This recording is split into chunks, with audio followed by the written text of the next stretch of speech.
British সিংহাসনে ৬৫ বছর পূর্ণ করলেন রানী দ্বিতীয় এলিজাবেথ। এ উপলক্ষে দেশ জুড়ে চলছে উৎসব। মাত্র ২৫ বছর বয়সে সিংহাসনে বসা রানী দ্বিতীয় এলিজাবেথের বয়স এখন ৯০ বছর। এর মধ্যে তিনি গড়েছেন বিশ্বের সবচেয়ে দীর্ঘ সময় সিংহাসনে থাকার রেকর্ড।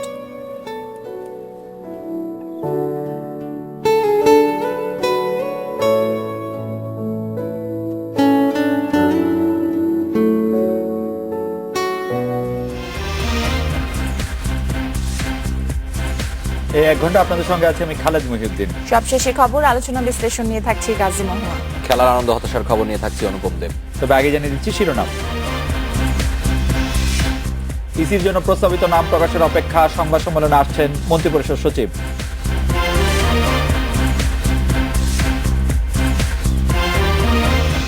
রিজার্ভের টাকায় হচ্ছে $10 বিলিয়ন তহবিল, ব্যয় হবে রাষ্ট্রের জরুরি কাজে।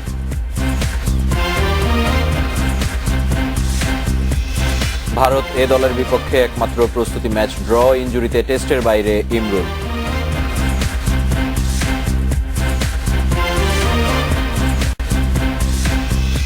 রাত ৯টায় বাংলাদেশে আজ মতামত পাঠানোর বিষয়ে বঙ্গভবনে 10 নাম মতামত পাঠাতে পারেন SMS অথবা ফেসবুকে। আপনাদের মতামত জানিয়ে দিচ্ছি সংবাদের পরের অংশে।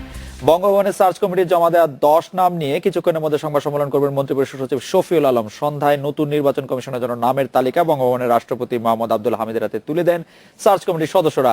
এর আগে বিকেলে সুপ্রিম কোর্টের জাজেস লাউঞ্জে সার্চ কমিটির বৈঠকে নামগুলি চূড়ান্ত হয়। এতে সভাপতিত্ব করেন বিচারপতি সৈয়দ মাহমুদ হোসেন।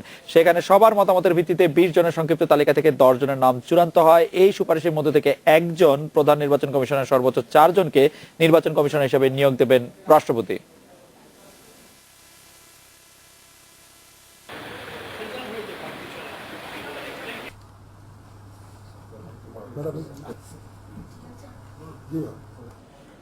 এই মুহূর্তে মন্ত্রিপরিষদ বিভাগের সামনে আছেন সহকর্মী নাফিজা দৌলা। নাফিজা, ৯টায় সংবাদ সম্মেলন শুরু হওয়ার কথা, কতক্ষণ লাগতে পারে শুরু হতে? আর তালিকা সম্পর্কে কোনো তথ্য কি পেয়েছেন কিনা আপনারা?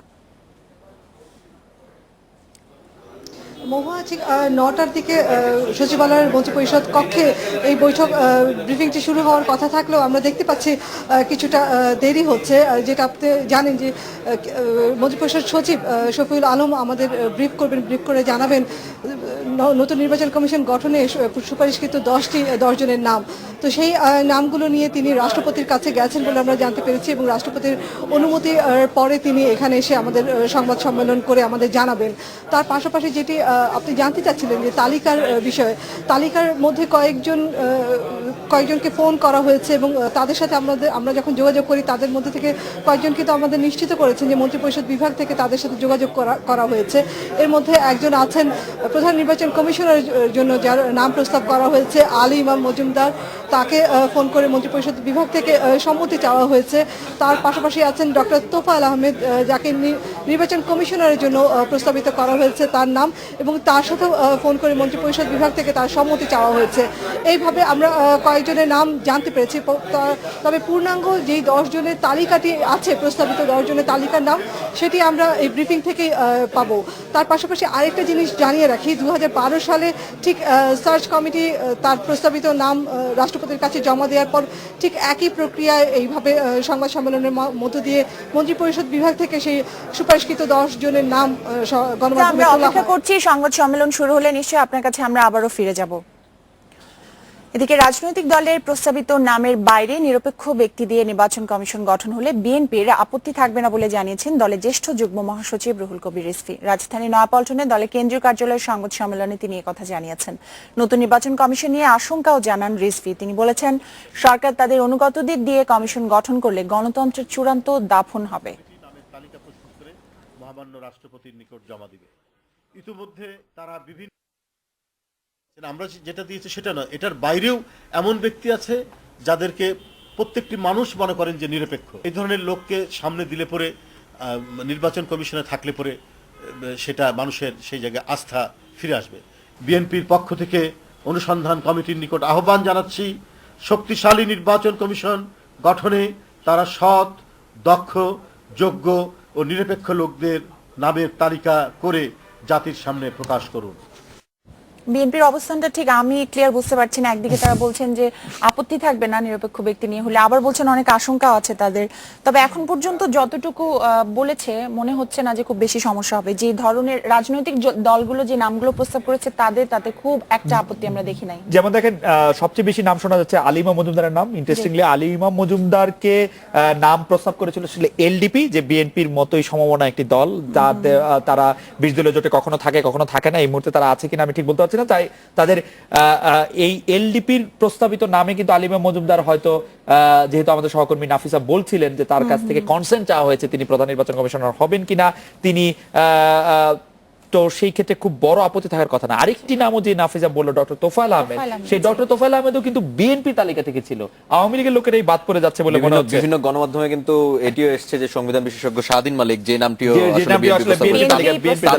আছে বলে সুতরাং বিএনপির আসলে খুব বেশি অখুশি হওয়ার কিছু নাই। বিএনপি খুশি হতে পারে যে আলী ইমাম মজুমদার, তবে আলী ইমাম মজুমদারকে নিয়ে বিএনপি হয়তো একটি প্রশ্ন পরে তুলতে পারেন যে তিনি যেহেতু তত্ত্বাবধায়ক সরকারের সময়, বা যেটি হচ্ছে 2007-08 তত্ত্বাবধায়ক সরকারের সময় যেহেতু তিনি মন্ত্রিপরিষদ সচিব ছিলেন, তার মাধ্যমেই আসলে তত্ত্বাবধায়ক সরকারের বিভিন্ন নির্দেশগুলি আমরা বাস্তবায়িত হতে দেখেছি। সেই ক্ষেত্রে দুটি করে নাম প্রস্তাব করা হচ্ছে। তো সাবেক আইজিপি নুরুল হুদার নাম, এই নুরুল হুদা কিন্তু সাবেক আইজিপি নুরুল হুদা নন, তিনি একজন সরকারি কর্মকর্তা নুরুল হুদা, তিনি সাবেক আইজিপি নুরুল হুদা। আমাদের সহকর্মীরা তখন বলছিলেন যে নামগুলো প্রস্তাব করা হয়েছে প্রতিটির সাথে কি কি কারণে তাদেরকে সিলেক্ট করা হয়েছে সেটাও লেখা হয়েছে, এবং সেগুলো যেন জনসম্মুখে আসে সেটা আসলে সার্চ কমিটি চেয়েছেন। সেটি অবশ্য সার্চ কমিটি জনসম্মুখে আসে কিনা সেটি বোঝার একটি ব্যাপার আছে। তবে যেহেতু 9টায় সংবাদ সম্মেলনটি হওয়ার কথা বলেও 9টার সময় থেকে দেরি হচ্ছে, আমার মনে হয় এই দেরিগুলি খুব সিগনিফিকেন্ট। শেষ মুহূর্তের কোনো পরিবর্তন সংযোজন বিয়োজন হচ্ছে কিনা সেটি সময়ই বলে দেবে। যাই হোক, আমি পরের খবরটিতে চলে যাচ্ছি। $10 বিলিয়ন বা প্রায় 80,000 কোটি টাকা নিয়ে বাংলাদেশ সার্বভৌম সম্পদ তহবিল গঠনের প্রস্তাব অনুমোদন করেছে মন্ত্রিসভা। বাংলাদেশ ব্যাংকের রিজার্ভের অলস অর্থ থেকে 5 বছরে তহবিল গঠন করা হবে, যা ব্যবহার হবে জনস্বার্থে ও রাষ্ট্রের জরুরি কাজে। গত 5 বছর ধরে বাংলাদেশ ব্যাংকের রিজার্ভের পরিমাণ ক্রমেই বাড়ছে, যা এখন $32 বিলিয়ন ছাড়িয়েছে। প্রয়োজনীয় আমদানি ব্যয় মেটানোর পরও এই অলস অর্থ ব্যাংকে পড়ে থাকে। এর ব্যবহার নিয়ে নানা সময় নানা চিন্তা হলেও সুনির্দিষ্ট নীতিমালা ছিল না। এমন বাস্তবতায় বাংলাদেশ সার্বভৌম সম্পদ তহবিল গঠন করতে যাচ্ছে সরকার। একটা অনুমোদিত মূলধন হবে $10 মিলিয়ন, প্রাথমিকভাবে $2 বিলিয়ন দিয়ে এটা শুরু করা হবে। অর্থাৎ আমাদের রিজার্ভ যদি 30-32 বিলিয়ন হয়, ওখান থেকে যদি আমরা $2 বিলিয়ন নেই তাহলে খুব বেশি প্রভাব পড়বে না, বা আমাদের অর্থনীতিতে কোনো বিরূপ প্রতিক্রিয়া দেখা দিবে না।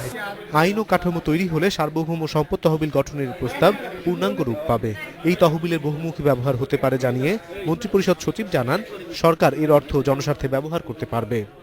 এটা আমাদের একটা বড় প্রয়োজন হয় যখন আমরা বিদেশিদের সাথে ম্যাচিং ফান্ড করি, আমাদের ডলার দিতে হয়। যেমন ধরুন, হয়তো দেখা গেল যে এই জেডিসিএফ বা আমাদের ইসিএফ কোনো বিদেশি ব্যাংক আমাদের লোন দিল, ওটার সাথে বলা হলো যে সরকার এত % সমপরিমাণ ডলার দিবে, তখন এটা সাপোর্ট দেওয়ার জন্য আমাদের কোনো ব্যবস্থা থাকে না।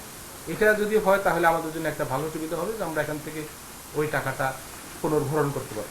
মানি লন্ডারিং ও সন্ত্রাসবাদে অর্থায়ন প্রতিরোধে বাংলাদেশ এখন ভালো অবস্থানে আছে বলে জানিয়েছে ব্যাংক ও আর্থিক প্রতিষ্ঠান বিভাগ। মন্ত্রিসভায় কৃষিকাজে ভূগর্ভস্থ পানি ব্যবস্থাপনা আইন 2017 নীতিগত অনুমোদনও দেয়া হয়। অনিমেষ কর, ইন্ডিপেন্ডেন্ট নিউজ, ঢাকা।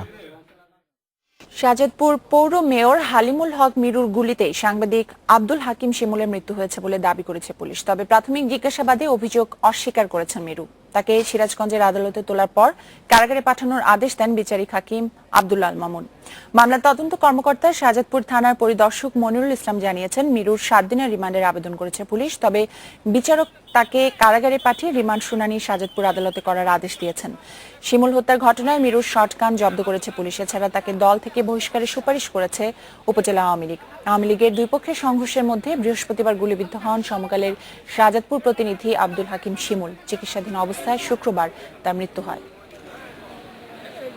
আমরা মেয়রের বাসা থেকে তার লাইসেন্সকৃত যে অস্ত্রটি আমরা জব্দ করেছি, সেই জব্দকৃত শর্টগানটি এবং তার সাথে যে অ্যামুনিশন জব্দ করেছি সেই অ্যামুনিশন, এবং পোস্টমর্টেমকালীন সময়ে ভিকটিমের মাথার মস্তিষ্কের ভিতরে যে একটা লেড বল পাওয়া গিয়েছে, এগুলো আমরা ব্যালিস্টিক পরীক্ষার জন্য সিআইডিতে পাঠাবো। জঙ্গি নেতা জাহাঙ্গীর আলম ওরফে রাজীব গান্ধীকে বগুড়ার 2 মামলায় জিজ্ঞাসাবাদের জন্য 15 দিনের রিমান্ডে নিয়েছে পুলিশ। বগুড়ার 2 আদালত সকালে তার রিমান্ড মঞ্জুর করে। পুলিশ জানায়, গত বছরের 3 এপ্রিল বগুড়ার শেরপুর উপজেলার জোয়ানপুর গ্রামে গ্রেনেড তৈরির সময় বিস্ফোরণে 2 জন নিহত হন। এ মামলায় রাজীব গান্ধীকে জিজ্ঞাসাবাদের জন্য 8 দিনের রিমান্ডে দিয়েছে আদালত। আর 2015 সালে শিবগঞ্জ উপজেলার শিয়া মসজিদে গুলির ঘটনা করা মামলায় তাকে 7 দিনের রিমান্ডে পাঠানো হয়েছে। শিবগঞ্জের মসজিদে হামলায় নিহত হন একজন মুসল্লি। ঢাকায় গ্রেপ্তারের পর এই দুটি ঘটনায় জড়িত থাকার কথা স্বীকার করেছেন রাজীব গান্ধী।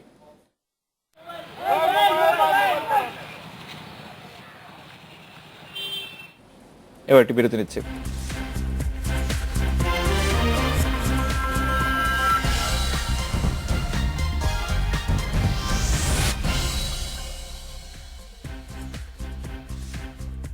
নটা 18 মিনিটে ফিরে এলাম রাত 9টায় বাংলাদেশে। শিক্ষাক্ষেত্রে লিঙ্গ সমতা, শিক্ষার্থী ঝরে পড়া রোধ ও গুণগত মান নিশ্চিতে কাজ করবে E9 ভুক্ত দেশগুলো। E9 সম্মেলনের ঢাকা ঘোষণায় লক্ষ্য অর্জনের সময় নির্ধারণ করা হয়েছে 2030 সাল। আগামী 2 বছর এতে নেতৃত্ব দেবে বাংলাদেশ। রাজধানীর একটি হোটেলে আয়োজিত সম্মেলনে একথা জানিয়েছেন শিক্ষামন্ত্রী নুরুল ইসলাম নাহিদ। তিনি বলেন, সুযোগ কাজে লাগিয়ে শিক্ষার মানের কাঙ্ক্ষিত উন্নয়ন করতে হবে। বিশ্বের 9টি জনবহুল দেশে শিক্ষার মান বাড়ানোর লক্ষ্য নিয়ে রোববার শুরু হয় 3 দিনের E9 সম্মেলন। বাংলাদেশ ছাড়াও এতে অংশ নিচ্ছে ব্রাজিল, চীন, মিশর, ভারত, ইন্দোনেশিয়া, নাইজেরিয়া ও পাকিস্তান। কার্যক্রমের অন্তর্ভুক্ত মেক্সিকো সম্মেলনে যোগ দেয়নি। E9 ইউনেস্কোর শিক্ষা বিষয়ক একটি কার্যক্রম। সকল দেশ সক্রিয়ভাবে এই সব গণপন্থা নিয়ে অগ্রসর হই এবং আমরা সেই বিষয়গুলো কার্যকর করতে পারি, তাহলে পরে এটা একটা জগতের জন্য একটা বিরাট বিষয় হবে। কারণ অর্ধেক মানুষের সমস্যার সমাধান এখানে নিয়ে এক্সপিরিয়েন্স এবং যার যার সাফল্য বা সমস্যা এগুলো আমরা শেয়ার করব। এই জন্য নতুন নতুন উদ্যোগ নেব, যে উদ্যোগগুলো হয়তো আগে এইভাবে নেওয়া হয়নি। খেলাধুলা খবরের জন্য অনুপম আপনার কাছে যাচ্ছি বটে, কিন্তু মানে সংবাদ সম্মেলনটা শুরু হচ্ছে না কেন বলুন তো? সংবাদ সম্মেলন 9টার সময় শুরু হওয়ার কথা। 9:19 সাড়ে 9টা তো বেজে গেল। না, 9:19 বাজে। 9:19 বাজে, হ্যাঁ 9:30। এখনো কিন্তু শুরু হওয়ার কোনো সংবাদ পাচ্ছি না। আপনি প্রস্তুতি ম্যাচের বিষয়ে কি বলতে চান? প্রস্তুতি আপনি আলাপ করেন, আমি সংবাদ সম্মেলন নিয়ে। ইমরুল কায়েস ইনজুরিতে পরে আবারও ছিটকে পড়লেন। মোসাদ্দেক আসছেন দলে, দেখা যাক কি হয়। আর 2 দিন বাকি মাত্র। বাংলাদেশের প্রস্তুতি ম্যাচ আসলে খুব একটা ভালো হয়েছে এটা কেউই বলছেন না। মূল ম্যাচটা খেলা হলে আসলে ভালো হতো আর কি। মূল ম্যাচটা যদি ভালো খেলে, প্রস্তুতি ম্যাচে তো এত খারাপ খেলেছে বাংলাদেশ। আপনি যদি প্রস্তুতি ম্যাচের আপনি স্কোরশিট দেখেন, 224 রান এবং 461 রান 8 উইকেটে ইন্ডিয়া ডিক্লেয়ার্ড। এবং প্রস্তুতি ম্যাচে বাংলাদেশের পূর্ণশক্তির টিমই তো খেলেছে নাকি?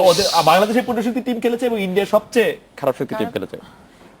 সেই ক্ষেত্রে আমার প্রথম ইনিংসে মনে হয়েছে অনেকটা যে বাংলাদেশ আসলে যতটা না বেশি পারফর্ম করার সেখানে চেষ্টা করেছে লম্বা ইনিংস বা সেকেন্ড ইনিংসে যদি আমরা বলি, সবাই যাতে খেলার সুযোগ পায়, কে ফর্মে আছে কে ফর্মে নেই, এই বিষয়গুলো দেখার দিকে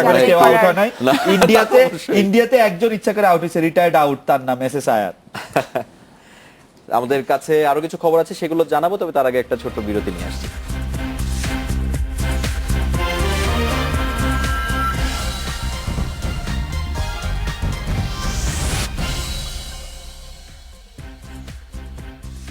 নটা 27 ফিরে এলাম রাত 9টা বাংলাদেশে। বাংলাদেশ ও ইন্ডিয়া এ দলের মধ্যকার 2 দিনের প্রস্তুতি ম্যাচটি ড্র হয়েছে। দ্বিতীয় ইনিংসে 2 উইকেটে 73 রান করে বাংলাদেশ। 42 রানে অপরাজিত থাকেন তামিম, সৌম্য করেন 25 রান। এর আগে 8 উইকেটে 461 রান তুলে প্রথম ইনিংস ঘোষণা করে ইন্ডিয়া এ দল। টাইগার বোলাররা খুব একটা সুবিধা করতে পারেননি। সেঞ্চুরি করে বিশ্রামে যান কিরিত পঞ্চাল ও শ্রেয়াস আইয়ার। 3টি করে উইকেট নেন শুভাশিস তাইজুল। জিমখানা গ্রাউন্ডে প্রথম দিন 8 উইকেট 224 রান তুলে প্রথম ইনিংস ঘোষণা করে বাংলাদেশ। 50 করেন সৌম্য, মুশফিক। ভারতের বিপক্ষে একমাত্র টেস্ট খেলতে পারছেন না ইমরুল কায়েস। ফিল্ডিং এর সময় আবারও ইনজুরিতে পড়েন তিনি। হায়দ্রাবাদে সিরিজের একমাত্র টেস্ট শুরু 9 ফেব্রুয়ারি।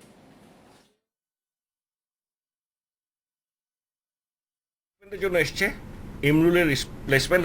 আমি সেজন্য আজকে কথা বললাম, এখনই আমাদের ম্যানেজারের সাথে কথা বললাম, ফিজিওর সাথে। ইমরুল আজকে প্র্যাকটিস করতে গিয়ে আবার সেই একই জায়গায় ব্যথা পেয়েছে, অ্যান্ড সেই জন্য রিপ্লেসমেন্ট চাওয়া হয়েছে মোসাদ্দেক হোসেন সৈকত। আইসিসির প্রশাসনিক ও অর্থনৈতিক কাঠামোতে পরিবর্তনের সিদ্ধান্তে লাভবান হবে বাংলাদেশ, জানিয়েছেন বিসিবি সভাপতি নাজমুল হাসান। আগামী মার্চে ইমার্জিং কাপ ক্রিকেট আয়োজন করতে যাচ্ছে বাংলাদেশ। দুবাইতে আইসিসি সভা শেষে দেশে ফিরে এই বিষয়ে নিশ্চিত করেন বিসিবি সভাপতি। দুবাইতে আইসিসি সভা শেষে বড় পরিবর্তনের আভাস পাওয়া গিয়েছিল আগে। অর্থনৈতিক কাঠামোতে পরিবর্তন, 2 স্তরের টেস্ট, ওয়ানডে লিগ প্রচলন সহ বিভিন্ন ইস্যুতে এসেছে নীতিগত সিদ্ধান্ত। নতুন সিদ্ধান্তের কারণে এফটিপির বাইরে নতুন কোনো টেস্ট খেলার সুযোগ পাচ্ছে না বাংলাদেশ। তবে বিসিবি সভাপতি আশ্বস্ত করেছেন এসব পরিবর্তনে সবচেয়ে বেশি লাভবান হবে বাংলাদেশি। পাল্লা তো একদিকে ভারী আছেই, সেটা থেকে কিছু কমে আমাদের কাছে আসছে, কাজে ভারী তো ওদিকে থাকবেই, মানে সেটা যে চেঞ্জ হয়ে যাচ্ছে তা না, ওখান থেকে আমাদের কাছে আসছে। But basically it's almost equivalent, যে অন্য উপরের দিকে যারা আছে অন্যদের মতোই আমরা পাবো। মার্চে বাংলাদেশ আয়োজন করতে যাচ্ছে ইমার্জিং কাপ ক্রিকেটের আসর। ভারত, পাকিস্তান, শ্রীলঙ্কা ও বাংলাদেশ মন্দির 3 শনিবারের কিন্তু তারা সভা করে এটা আজকের মন্দির সেই কার্যক্রম শেষ করে এবং আজকে সন্ধ্যায় 6:30টায় মহামান্য রাষ্ট্রপতি বরাবর ওনারা তাদের সুপারিশ সম্পর্কিত রিপোর্ট দাখিল করেন। সেই রিপোর্টের প্রেক্ষিতে যথাযথ পর্যায়ে আমরা এটা কার্যক্রম গ্রহণ করি এবং মাননীয় প্রধানমন্ত্রী এবং মহামান্য রাষ্ট্রপতির স্বাক্ষর যথাযথ পর্যায়ে আমরা এটা কার্যক্রম গ্রহণ করি এবং মাননীয় প্রধানমন্ত্রী এবং মহামান্য রাষ্ট্রপতির স্বাক্ষর শেষে এই কার্যক্রমটি চূড়ান্ত করা হয়েছে। তো আমরা যে সার্চ কমিটির কাছ থেকে যে দলটি নাম পেয়েছি সেটা আপনাদের সবার সামনে দিয়েছি। আমি একটু নামগুলো পড়ে শোনাচ্ছি। প্রধান নির্বাচন কমিশন হিসেবে 2 জনের নাম সুপারিশ করা হয়। জনাব এম নুরুল সাবেক সচিব, জনাব আলী ইমাম মজুমদার সাবেক মন্ত্রী সচিব। মহামান্য রাষ্ট্রপতি এই 2 জনের মধ্য থেকে জনাব এম নুরুল সাবেক সচিবকে প্রধান নির্বাচন কমিশনার হিসেবে মনোনীত করেছেন। আর দ্বিতীয় ক্যাটাগরি নির্বাচন কমিশনারের জন্য 8টি নাম সার্চ কমিটি প্রস্তাব করেছিল। জনাব মাহবুব তালুকদার সাবেক অতিরিক্ত সচিব, ডক্টর জারিয়া রহমান খান অধ্যাপক লোক প্রশাসন বিভাগ ঢাকা বিশ্ববিদ্যালয়, জনাব মোহাম্মদ রফিকুল ইসলাম সাবেক সচিব, ডক্টর তুফাইল আহমেদ স্থানীয় সরকার বিশেষজ্ঞ, বেগম কবিতা খানম অবসরপ্রাপ্ত জেলা ও দায়রা জজ রাজশাহী, জনাব মোহাম্মদ আব্দুল মান্নান সাবেক সদস্য পরিকল্পনা কমিশন, ব্রিগেডিয়ার জেনারেল অবসরপ্রাপ্ত Shahadat Hossain Chowdhury, professor doctor Nazmul Hasan Kalimullah pro vice chancellor Bangladesh university professional, chairman director. এই 8 জনের মধ্যে মহামান্য রাষ্ট্রপতি জনাব মাহবুব তালুকদার সাবেক অতিরিক্ত সচিব, তারপরে জনাব মোহাম্মদ রফিকুল ইসলাম সাবেক সচিব, বেগম কবিতা খানম অবসরপ্রাপ্ত জেলা ও দায়রা জজ রাজশাহী এবং ব্রিগেডিয়ার জেনারেল অবসরপ্রাপ্ত শাহাদাত হোসেন চৌধুরীকে নির্বাচন কমিশনার হিসেবে নিয়োগ দিয়েছে। সিইসি হলেন জনাব কে এম নুরুল হুদা সাবেক সচিব। আপনারা ঠিক দিলে হবে যে প্রধান নির্বাচন কমিশনার 2 জনের মধ্যে প্রথম জন, আর নির্বাচন কমিশনারের মধ্যে ক, গ, ঙ এবং ছ, এই 4টি।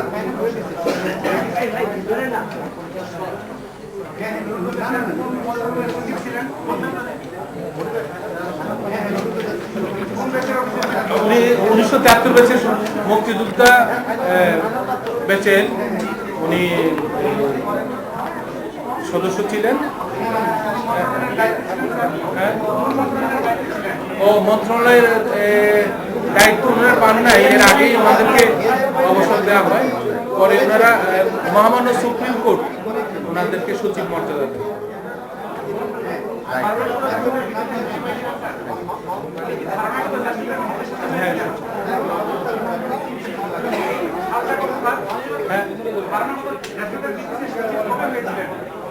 এটা ওনার এক্স্যাক্টলি আমাদের ইয়েতে নাই, অর্থাৎ যখন ওনাকে সুপারসিড করা হয়েছিল ওই সময় থেকেই ওনাদেরকে সচিবের মর্যাদা দেওয়া হচ্ছে সুপ্রিম কোর্ট। তো আপনাদের প্রশ্ন না থাকলে আমি কিছু কথা বলে শেষ করি। একটা প্রশ্ন করতে চাই, আশা করি ইনশাল্লাহ। বলেন। হ্যাঁ ও এই পার্টটা আসলে নির্বাচন কমিশন করবে, এটা আমাদের সাথে আমাদের সঙ্গে একটা প্রশ্ন করতে চাই এদিকে স্যার, বলেন সেটা হচ্ছে এই যে নামগুলি আপনারা চূড়ান্ত করেছেন, রাষ্ট্রপতি চূড়ান্ত করেছেন, আমরা জানি যে বিভিন্ন রাজনৈতিক দলের কাছ থেকে নাম প্রস্তাব এসেছে এবং সেগুলি গ্রহণ করেছে। এই নামগুলি কোন দল থেকে কোন নামগুলি প্রস্তাব এসেছে সেটা কি বলা সম্ভব কি? এটা মানে এক একটি নাম অনেকগুলো দলের কাছ থেকে এসেছে, মানে নামগুলো প্রায় কমন, তবে এটা আমাদের মানে এক্সারসাইজ করে দিতে হবে, সময় লাগবে কার কোন নামটা। গ্যাজেটের জন্য চলে গেছে আজকে।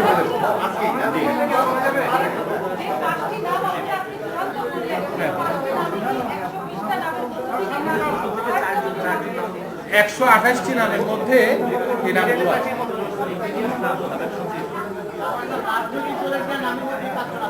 এই 5 জন আছে।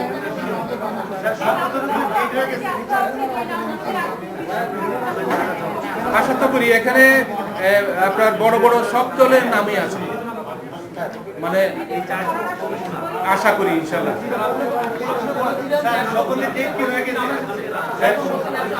128 ওই একটা দল আমাদের নির্দিষ্ট সময়ের পরে নাম দিয়েছে তাদের সহ। আমরা এখানে শেষ করি।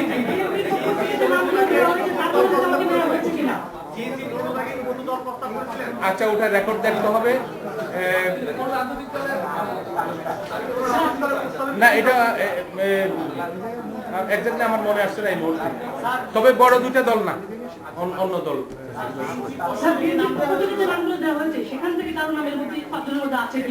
এর মধ্যে জনাব মাহবুব তালুকদার, সাবেক অতিরিক্ত সচিব, আরেকটা নাম মহামান্য অনুমোদন করেন নাই কিন্তু ছিল ডক্টর তুফাইল আহমেদ, স্থানীয় সরকার।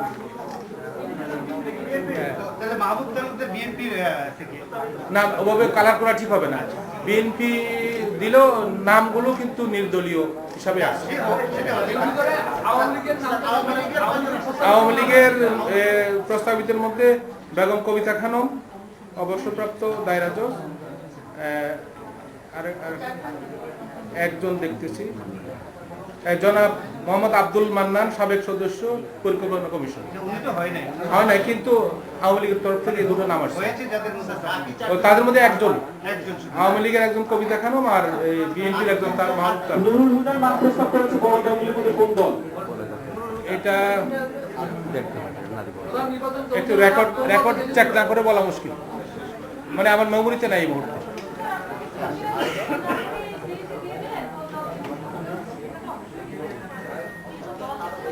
এটা আসলে সার্চ কমিটি করেছে, তো আমরা তো মানে নেপথ্যে ছিলাম, মানে দূর থেকে।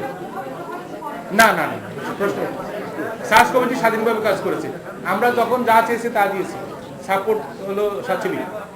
তো আমি শেষ করি, আমি আপনাদের সবার প্রতি অনেক কৃতজ্ঞতা জানাই এই জন্য যে আপনারা এই প্রক্রিয়ার সাথে আগাগোড়ায় জড়িত ছিলেন এবং আমাদের উৎসাহ জুগিয়েছেন, এবং আপনারা জনগণকে যা যা আমাদের জানানোর বিষয় ছিল তাৎক্ষণিকভাবে জানিয়েছেন এবং ব্যাপকভাবে এটাতে জনমত তৈরিতে আপনারা অংশগ্রহণ করেছেন। আপনাদের সবাইকে অনেক ধন্যবাদ।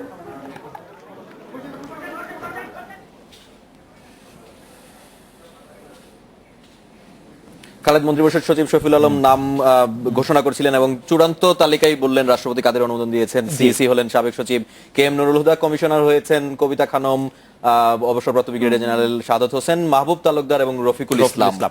এবং বলছিলেন যে কবিতা খানম আছেন আওয়ামী লীগের প্রস্তাবের মধ্যে থেকে এবং মাহবুব তালুকদার আছেন তিনি বিএনপির যে প্রস্তাবিত নাম সেটি থেকে।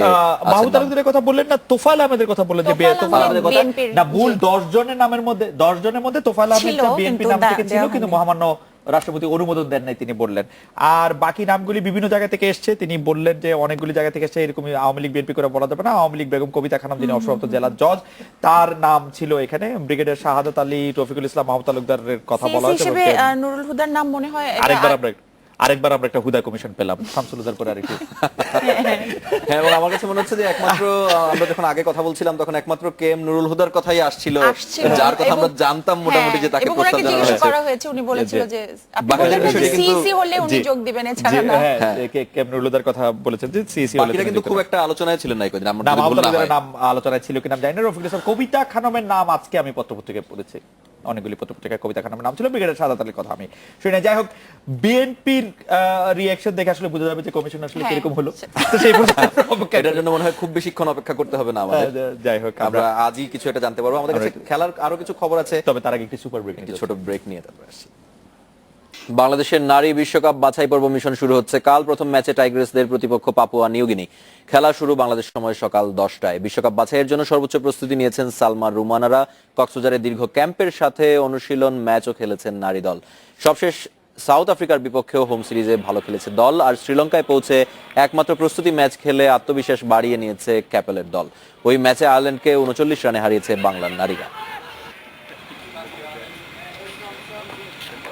খেলাধুলা খবর এই ছিল আমার কাছে। আরো কিছু খবর জানাবেন মহু এবং খালেদ। অনুভব, আপনাকে ধন্যবাদ। তবে আরো খবর জানানোর আগে একটি বিরতি নিচ্ছি। আর বিরতির পর জানিয়ে ফিরছি। করঞ্জলের 62 কুমিরের ছানা খাওয়ার দায়ে প্রাণ হারালো বনবিড়াল।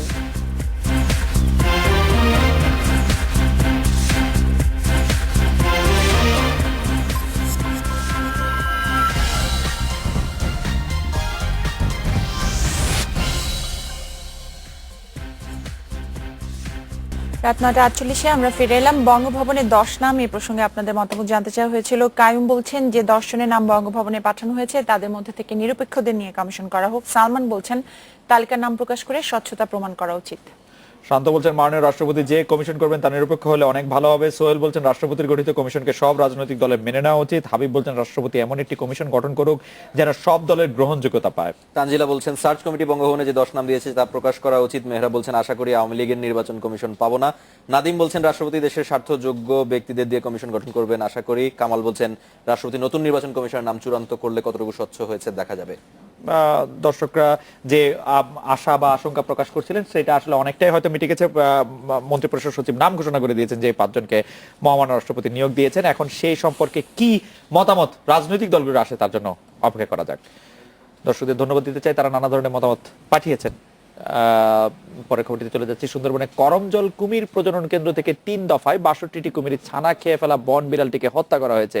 রোববার গভীর রাতে গুলি করে প্রাণীটিকে হত্যা করে বন বিভাগ। সহকারী বন সংরক্ষক মেহেদি জামান জানান ক্যামেরার ট্র্যাকিং এর মাধ্যমে বন বিড়ালটিকে শনাক্ত করা হয়। গুলি করে হত্যার পর পরীক্ষার জন্য সেটি বিভাগীয় পশু সম্পদ ল্যাবে পাঠানো হয়েছে। এদিকে মৃত 2টি কুমির ছানাও পরীক্ষা নিরীক্ষার জন্য খুলনার কেন্দ্রীয় পশু পাখি রোগ নির্ণয় কেন্দ্রে পাঠিয়েছে কর্তৃপক্ষ। মোংলা সমুদ্র বন্দর থেকে প্রায় 8 কিলোমিটার দূরে পশুর নদীর তীরে করমজলের অবস্থান। সেখানে প্রায় 30 হেক্টর জায়গা জুড়ে রয়েছে লোনা পানির কুমির প্রজনন কেন্দ্র।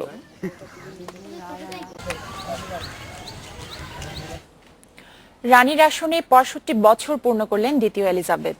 ব্রিটেনে তিনি প্রথম এত দীর্ঘ সময় ধরে সিংহাসনে আছেন। রানীর জন্মদিনে উৎসবে মেতেছে ব্রিটেনের মানুষ। রাজ পরিবারেও রয়েছে নানা আয়োজন। 6 ফেব্রুয়ারি রানী দ্বিতীয় এলিজাবেথের শুধু সিংহাসনে আরোহণের দিন নয়, এটি তার বাবা রাজা ষষ্ঠ জর্জের মৃত্যুদিনও বটে। 1952 সালে কেনিয়ার নিয়েরি ন্যাশনাল পার্কের এই ট্রি টপস হোটেলে বসেই বাবার মৃত্যুর খবর পেয়েছিলেন প্রিন্সেস এলিজাবেথ।